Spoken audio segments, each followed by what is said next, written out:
Good afternoon to you. Thanks for joining us on Flipside. I'm Daisy Leo Asikidi, and I want to apologize for starting a little bit behind schedule. Today on Flipside, we'll be talking about food safety during the Yelutide. Yes, food safety during the Yelutide. During this period, we're all shopping. I know most people are shopping for clothes, new shoes, new things, and all that stuff. But one thing that is common, I won't buy a new dress. But on Christmas Day, I'm going to cook. Everybody will do something that pertains to the kitchen at some point. Even if you're not cooking plenty rice because you feel your neighbors are going to serve you rice and bring foods to your homes, you try meat, you do something. But we would not want to turn all of these merrymaking of eating to a nightmare by having food poisoning or some form of contamination in our foods. We want to be able to enjoy the food we get during the Christmas and still come out better and stronger after the celebration. So today on Flipside, we'll be focusing on food safety during the Yelutide. My name is Daisy Leo Asikidi. I have a guest in the house who is an expert in toxicology. Interestingly, you've met him before on Flipside several times. He's a lecturer, and he also has his own lab. But before you meet my guest, we'll just go on a break. Okay, so I did say we're talking about food safety during the Yelutide. Why food? Why did we choose to talk about food? Food is very important. I mean, how do you celebrate Christmas without food, gracious food? What better way to relax with your friends and family without than to have a well-made, delicious food for Christmas? Yes, it's so wonderful, but on a downside, we can also have the challenge of food poisoning. I know food poisoning is a danger all year round, but during the Yelutide, the possibility of food poisoning increases. Reason being that we buy more food and then we need to store more. At some point, your fridge might even get too full, then you have to leave some things out. Apart from that, you have more people coming over to celebrate the Christmas, New Year, Igwe festival with you, and that means more people opening the fridge all the time. There's temperature rise, coupled with the fact that our lights in Nigeria, especially in Edo States, is something else. So these and many more are the reasons why we need to talk about food safety. I have Dr. Godwin Ihari in the house. He is a toxicologist as well as many things. You know, he's a lecturer too. So good to have you on the show again. Thank you. Nice to be here. Yeah. All right, so today we're going to break our discussions into parts. We're going to talk about food shopping. We're going to talk about preserving the raw food. We're going to talk about cooking, the final processing, and then the leftovers, the best way to reuse them. So that's how we're going to go. So let's start with the shopping. What are some of the safety things we need to look out for this period for the things we buy, raw, canned, and all that, so that we don't end up buying materials that are not good for our health? Okay, thanks for the question. The idea of shopping for food items, it may be raw food items like vegetables. You know, we have to be careful. Possibly, if we know the sources of the vegetables, the better for us. And if it's even possible for us to generate our own vegetables using small gardens, it will be better because we are sure of the sources. But if you cannot do that, you go to the market to buy things, you look at the freshness of the vegetables, and at times, like I always say, you buy food items with your visual assessment. Check it well with your eyes. Just like I say, you eat with your eyes. Like if I tell people you eat with your eyes, they will say, oh, what do you mean? You don't have tongue in your eyes. It's your eyes that does the selection. For example, you go to a shopping mall and there are arrangements of things like canned food, canned fish like sardines, Titus, and all that. And your mind is telling you this one that has Solon center appears to have the bigger fish. Let me take it. But I want to tell you today that this swelling you are seeing in the can, if you are not careful, may just be as a result of metabolic or degradative activities, microbial activities in the food. The byproducts of those metabolism, like gaseous byproducts, can make the can to swell. So for you that is looking for a big can, you have not eaten with your eyes. What you are supposed to know, visual assessment is, let the cans be in the shape it was produced with from the factory. Factory setting, factory shape will be better for canned food. If there are damages here and there, mechanical damage or damages as a result of, or changes as a result of swellings, it may be as a result of microbial contamination of that food. It's not because the fish inside is bigger. So you check in, eat with your eyes, look at the labels, look at expiry date, look at contents, look at names. You may want to buy a product that has a brand name Johnson's, and you are seeing another product having Jackson's. Just remember that what you have always known is Johnson's, not Jackson's. Somebody has gone to copy somewhere to deceive a non-suspecting person to say Johnson's and Jackson's are the same. So look at labels, look at name, look at mechanical damages, look at swellings before you buy. Then of course, you know, when you see natural things, it's always good to have native intelligence. When you see what is good, for example, you are buying food products in the market like melon, okra and all that. If you have always been used to it traditionally, you will know if this is close to what is natural or something like a hybrid. You know, in our setting, we should always learn to stick to what we have known, what is natural, food, vegetables and all that. When you see something new and appearing too different, you may have to find out, ask questions about it. Is this kind, is it good? Instead of just jumping at it and say, this one look bigger, fresher and all that. So checking properly, appearance, colors, even smells. Actually, in summary, it's better for us to eat with our senses so that we can protect our internal organs. Let me classify it this way. Our senses are one set of organs that we have, our 5 sensory organs. Then we also have the non-sensory organs, like the stomach, the body, the lungs and all that. For you to protect those internal organs, you need the external organs, judgment of the external organs to protect the internal organs. That is, when you see a food item you want to buy, you look at, you can smell. The smell may not look real. Your nose is already helping you to judge. You can see. Your eyesight, what you are visualizing is helping you to judge. You can touch. You may have heard something about it. This thing, look at the way it is. So they have brought a new product, this, like this. So your external senses, your sense organs, your senses, you eat with your senses before you do the actual eating. And in eating with your senses, that's when you do the selection, whether you reject or you accept. Okay, let's talk about preservation real quick. We're having the problem of lights, we're having the problem of enough space now to put things. And yet, it's not going to stop most women from buying in bulk. Because this Christmas period, some things are naturally cheaper. A day after New Year, most women want to even buy tomato in baskets because the price will naturally drop. So you just buy, look for a way to blend, but after blending, what next? So what are the best ways we can handle the preservation of the bulk things that we're buying this period, so it doesn't have any form of contamination at the end of the day? Okay, so I will just speak secularly. For example, preservation of food is totally based on the preservation facility that you have at your disposal. If you are in a place where there is constant light, preserving some types of food in freezers will be very fine. Will be very fine. But it's not all food that can be preserved in that sense. You can preserve some vegetables, you just deform the vegetable in freezers and all that. So first and foremost, a traditional sense of preservation is also very important.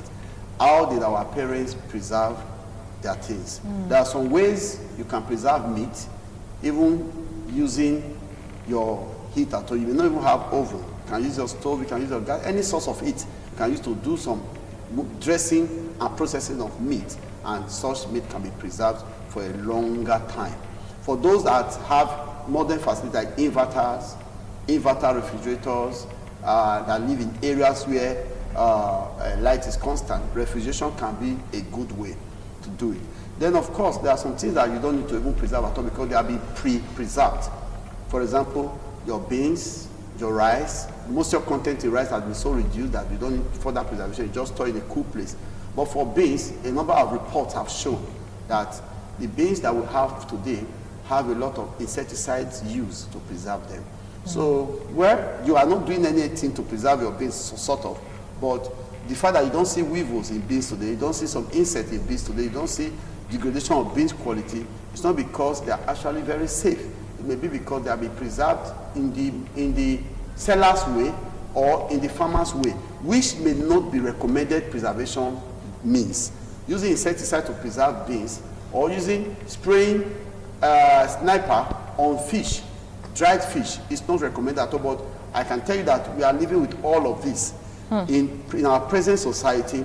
We have had reports, we have had research findings, we have had publications, we have had real life views, video evidences of where they have used dangerous, poisonous chemicals to preserve food ab initio. So that when you buy such things during Yelutide period, you buy them in large quantity, you should avoid those items that be dangerously preserved. Well, we don't have monitors, we don't have government agencies doing much in this regard, but it's a reality with us presently. Now, apart from what you use for a Yelutide celebration, you also have other things that you just have to live with, like things like bread. You know, today I have seen the report. Apart from the fact that there's a large amount of bromate in the bread we eat presently in Nigeria, though they carry the label of bromate free. But apart from the bromate content, because when they are presenting this to NAFDAC for assessment, they do a batch that does not have bromate at all. And the agencies don't come back again unexpectedly to come and do checks. So we eat bread that have bromate. Reports have shown in up to about 5 cities in Nigeria, between 3 years and now, reports of findings. But where I'm going to is this: when we buy some bread and we say, this bread does not get spoiled on time, somebody should be concerned. Is this bread having so much preservatives, higher than the required amount, so that it will live longer at home? Shelf life will be enhanced. The enhanced shelf life we are celebrating in this bread, is this safe for us? What is the chemical inside this bread that is making it to live longer? It has not spoiled, others have spoiled. Those are questions we should ask ourselves. So it applies to all types of food. Any food that you are not doing much to do preservation of, and at the end you see there that they are just there without spoiling, ask question: what is it? There are microorganisms everywhere. There are ubiquitous, there are rats, there are insects, they are everywhere that want to attack food. Why are they not attacking this food? Any food you see living things running away from, don't say that it's a super food. You are celebrating it and you say, oh, it's meant for only me, everything is running away from it. Be careful. It contains something that is pushing the animals away, the flies away, the bacteria away. That thing in it may be toxic to us. So these are things we should look at. Preservation, refrigeration is good. Some drying is good. Using heat, oven, all manner. But the skills of preservation is very important in the actual preservation. Some people have not learned actual skills of preservation, and these skills of preservation is a blend between the traditional way and the technologically driven way. We must be able to blend them, because we may not always have light to drive our technology for food preservation. Then of course, cold rooms and all of that. There are reports that have shown that frozen food, the fact that they have been frozen for a long time, there are changes in that food that may not be good to our health, especially when consumed over time. Chronic consumption of over frozen food, is not too safe these days, because there are certain biomolecules that are accumulated in the frozen state of food. Don't forget, when you freeze, you are not just freezing meat as an entity or freezing beef as an entity. In that meat or in that beef, there are cells, there are chemicals ab initio that were in it before they were killed, and there are tissues, there are organs. There are going to be mix up of different things. So in frozen state, are these things good? Are you not freezing and preserving something toxic and bringing it to the body? These are questions we need to ask.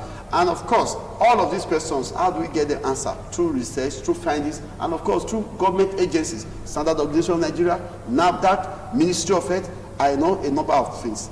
A number of agencies can help us to bring out facts and figures that can guide us in the area of good ways, safe ways to preserve food. Okay.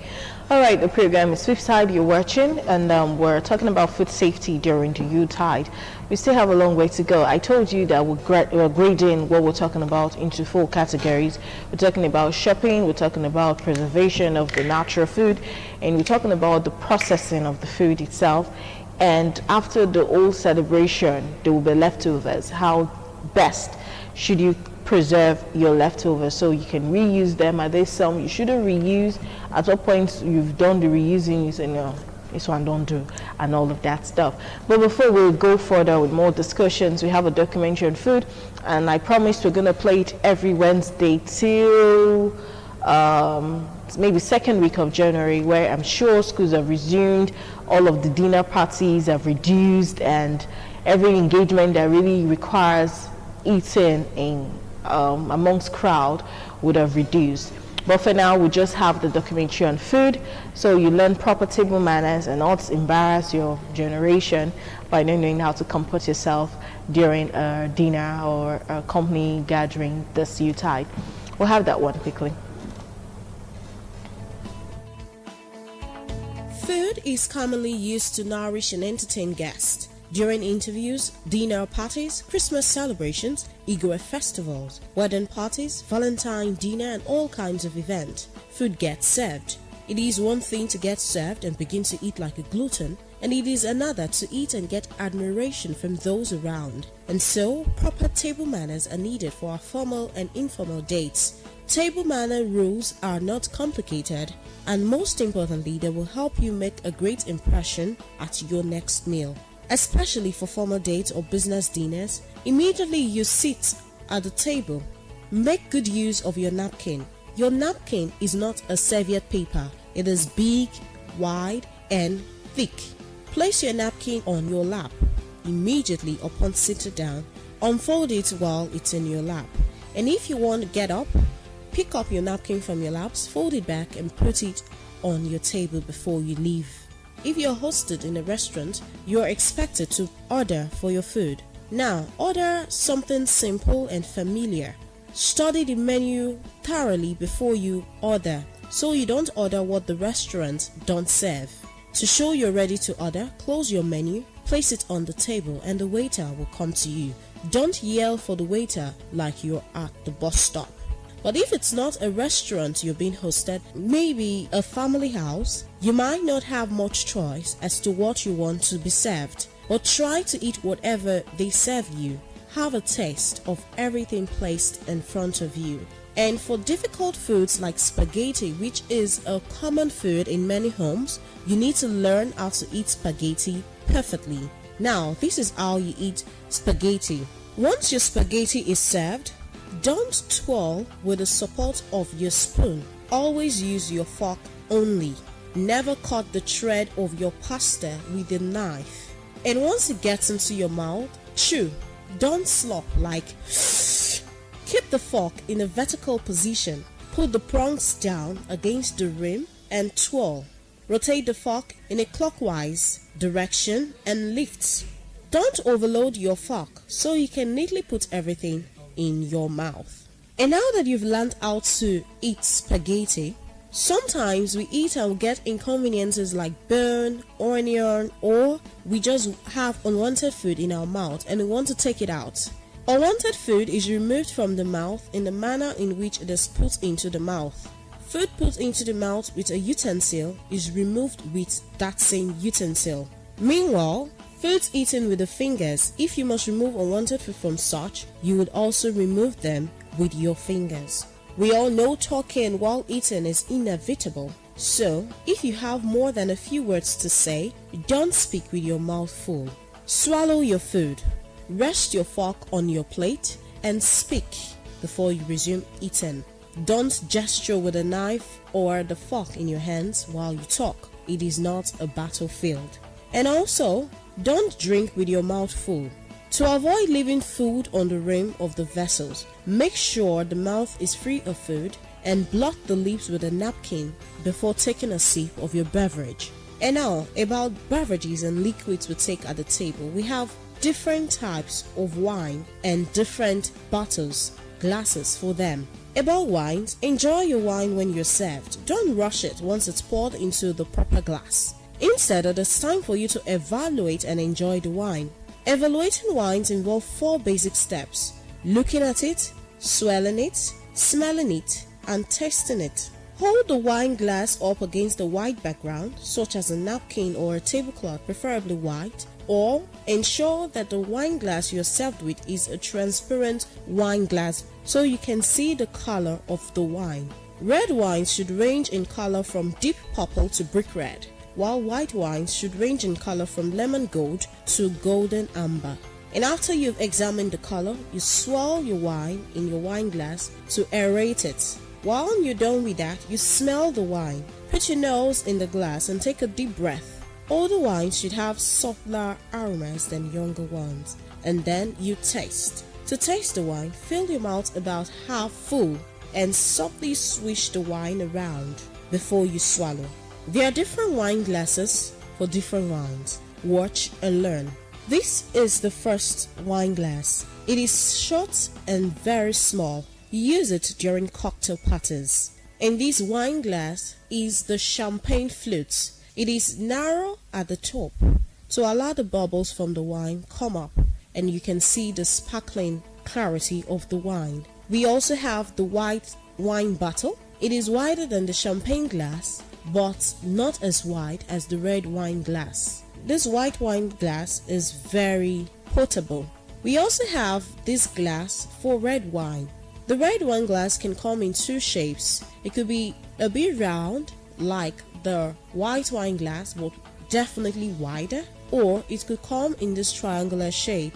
The point is the bottom, the base of the red wine glass is always wider than the rim, and this is to allow your wine aerate.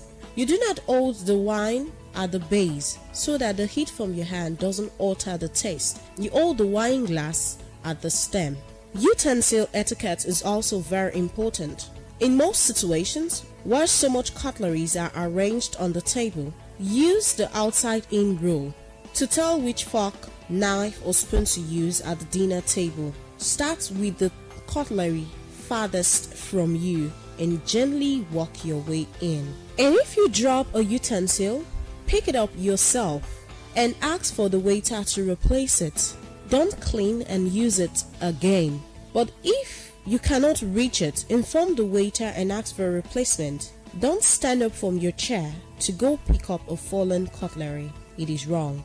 And now, no matter how delicious the food is, do not scrape your plate. Scraping the plate or loud chewing is unpleasant to listen to, and it is considered impolite. Try to cut your food into 1 bite size or 2 bite size pieces at a time. Don't cut it all like a baby. And when eating soup, spoon the soup away from you towards the center of the bowl. Usually, soup is served in a deep plate or a deep bowl, but please don't drink directly from the plate or bowl. And no matter how hot the soup is, don't blow on it or on a spoonful of soup. Do not slop like very delicious, and never tilt your bowl. Don't fill the spoon too much.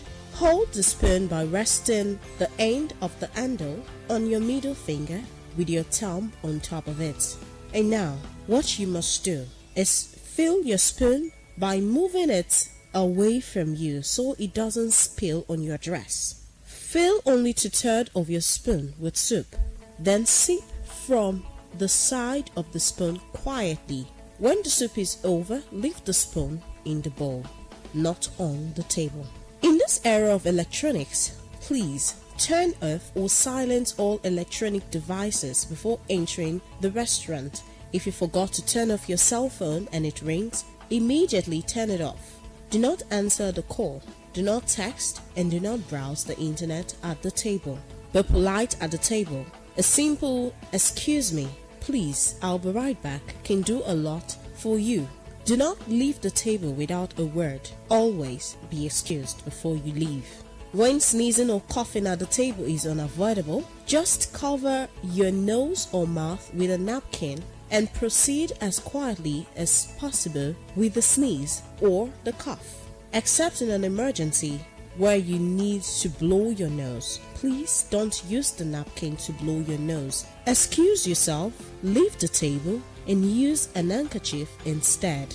Another thing you need to know is that food should be passed to the right or the left, but the point is, food has to move only in one direction. One diner either holds the dish as the next diner takes some food, or he hands it over to the person who then serves himself and hands it over to the next person. No crossing your hands over someone to pass food. And still on how things should be passed at the table, cream pitchers and other dishes with handles should be passed with the handle towards the person receiving them. And also, if someone asks for a salt or pepper, pass both the salt and the pepper. Even if the person asked for just one, pass both anyway. Each time service is provided at a multi-course meal, verbal acceptance is not necessary. But to review service, a verbal rejection of no thank you is given. And by the time you're done eating totally, just say thank you. Even as you celebrate and go for all of these ceremonies, eat wise, eat decently, and be smart. Your body is your responsibility. Please take good care of it.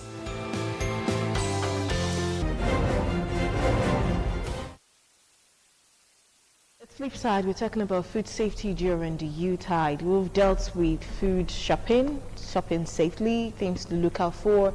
We've talked about preservation. Well, let's talk a little bit about the processing of the food.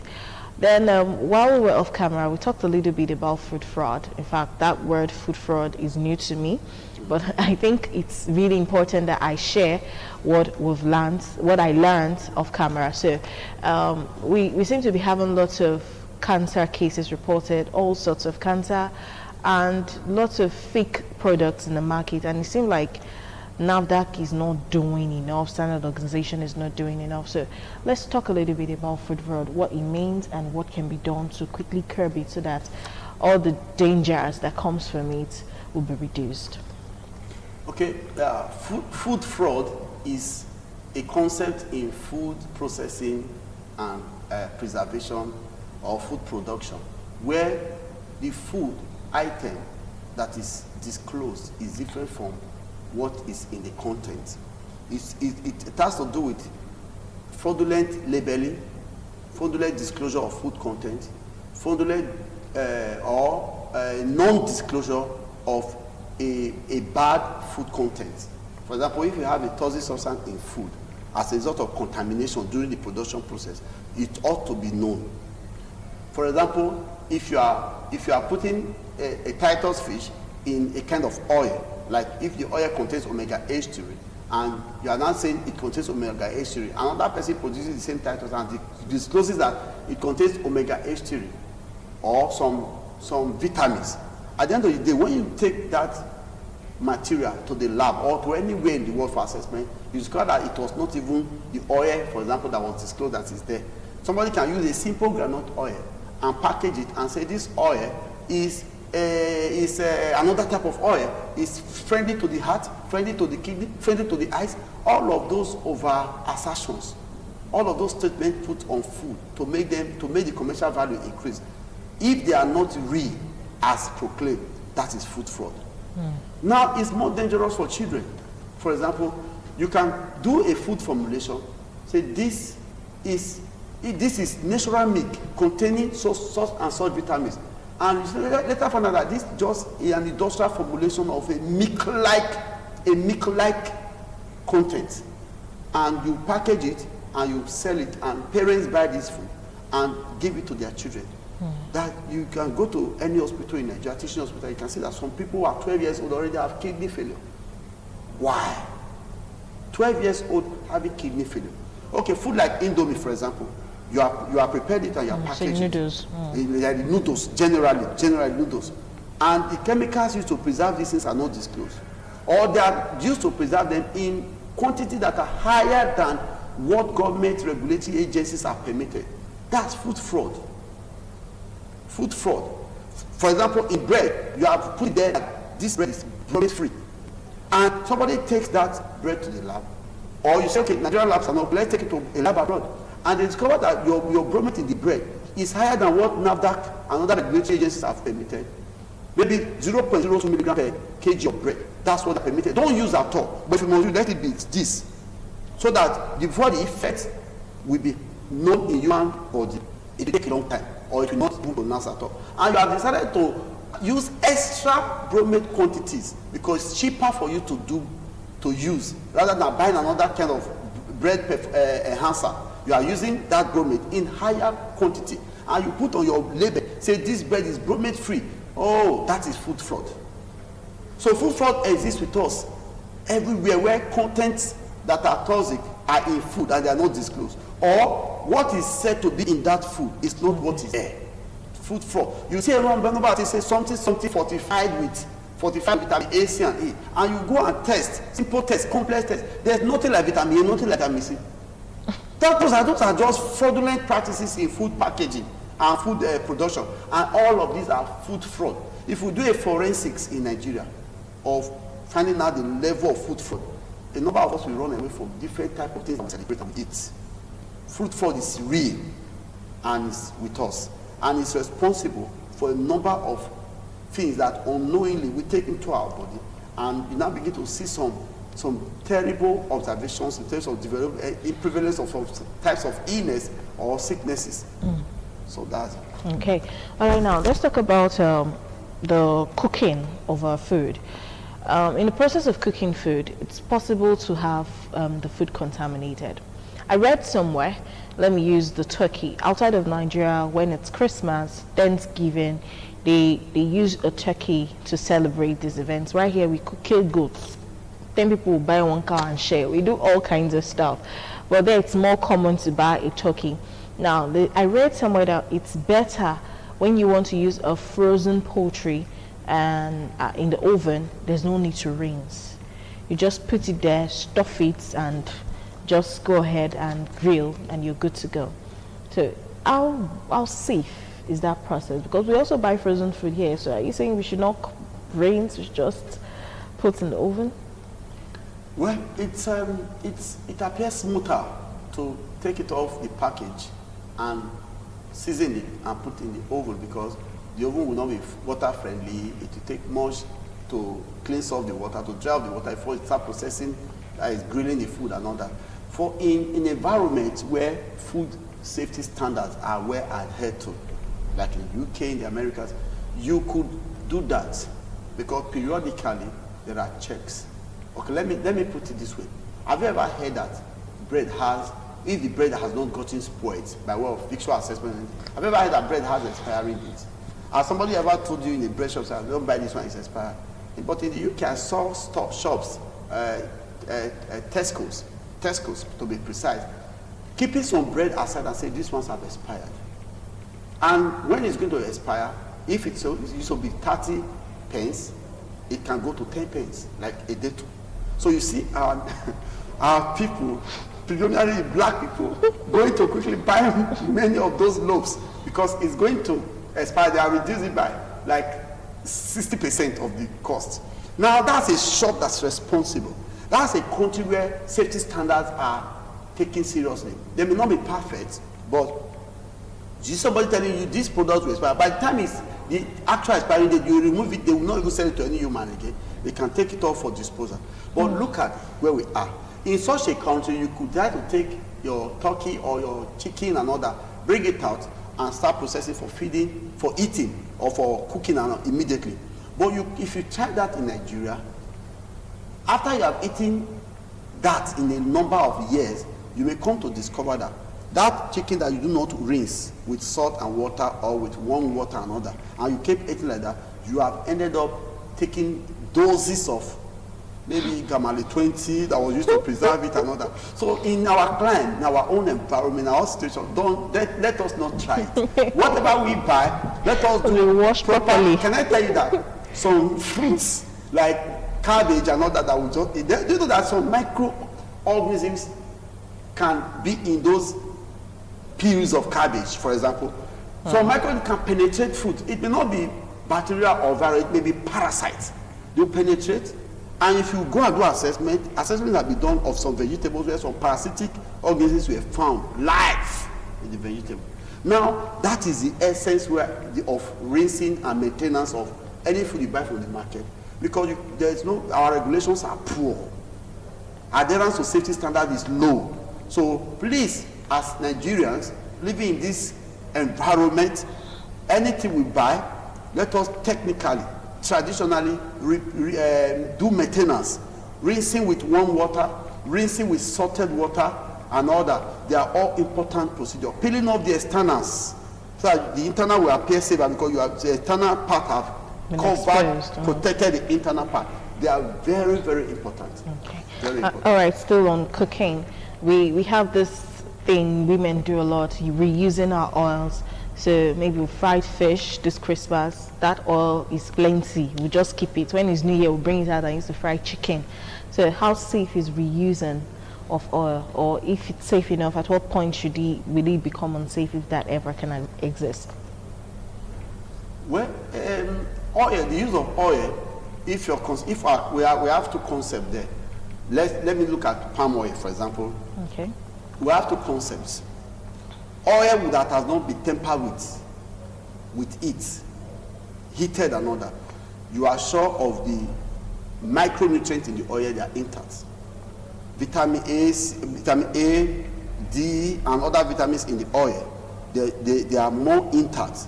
For example, using the oil to eat yam, you are sure that you are taking in whatever the oil carries. By the time you put that oil on fire, there's a heat process, an irreversible reaction that can let loose some bones. Some bones will be broken. Some of the thermolabile, that is when something comes into another phase, a change of state, escape as a result of exposure to it. Now, the thermolabile micronutrients, because of the heat you have exposed the oil to, is gone. So somebody said, no, let the oil be well bleached and well used, because when you used to cook, it will be finer. You are losing nutrients for aesthetics. Aesthetics of the stew is fine. The food, the fried food is looking good. Is the look, the goodness, beauty that you have sacrificed the nutrients for it.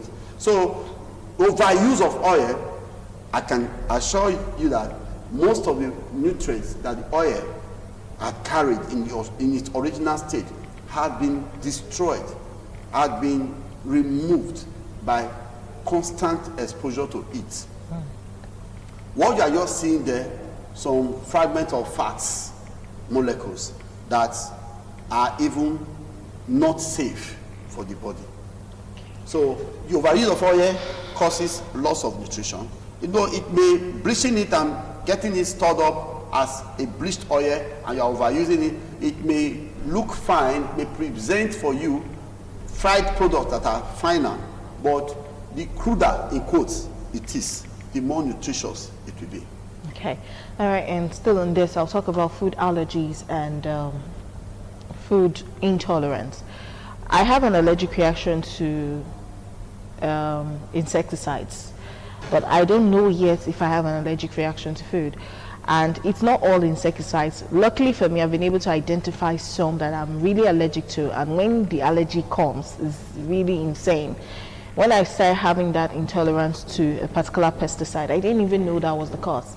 The reaction persisted for a long period of time, months on end, because I kept overusing, and I had to go to the hospital. And when I got there, the doctor just told me, you have an allergic reaction. They couldn't specify what it was, but somehow I was able to figure it out, and I've been able to avoid it. So are there some foods you think people are most intolerant to or more allergic to that we should avoid? And peradventure, we made food and someone is allergic to it, what can we do to quickly help before maybe we call a doctor or something? Well, they say one man's meat, another man's poison. Sure. Something one is allergic to may be quite tolerated than another, by way of some of these allergic concept of allergy to food may just be environmentally induced. For example, you grow up in a village where they say if you take a type of food This is what happens to people. So people have that belief, that wrong notion.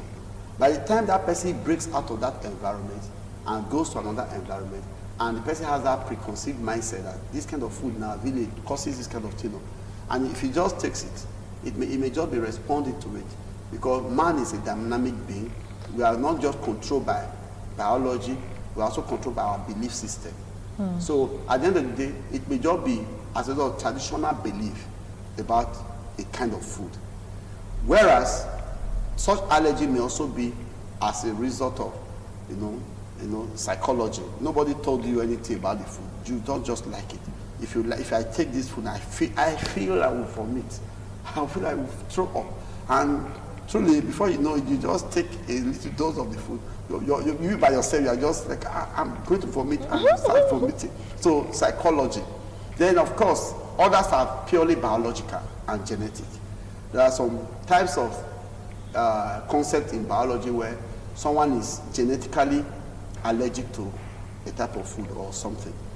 So it can be genetic. It can also be when you say genetic, it's biological. So there are a number of concepts in biology: intolerance to glucose, intolerance to fructose, intolerance to some protein meals, and all that.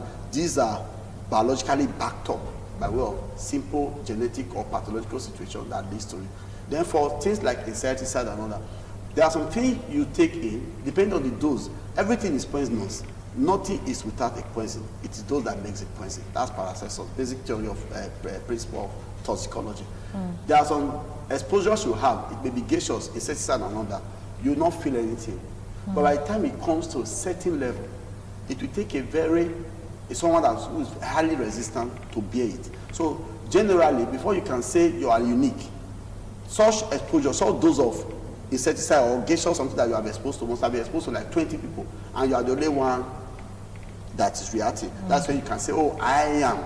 But if it happens to everybody, you know that it is the dose that is causing the dose and the content of that substance that you are exposed that is causing it. So it may not be by way of being unique or specific to you. And on a general scale, if once one is aware that one is allergic to something, for example, something that is distributed in hair, the immediate thing you can do as a form of first aid is remove yourself from the place of exposure.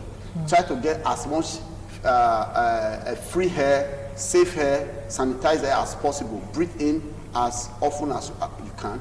If it's on the airways, open your mouth and gasp for breath and make effort to breathe. The concentration of what's causing the allergy will reduce. But most of these allergic reactions are coming from mobilization of certain types of cells as the immune cells trying to attack what is happening. In the reaction between the allergic substance and the immune cells, you now begin to feel some pathological situation or feelings that one is experiencing. Okay. So thank you so much, Dr. Godwin Igara, for your time today.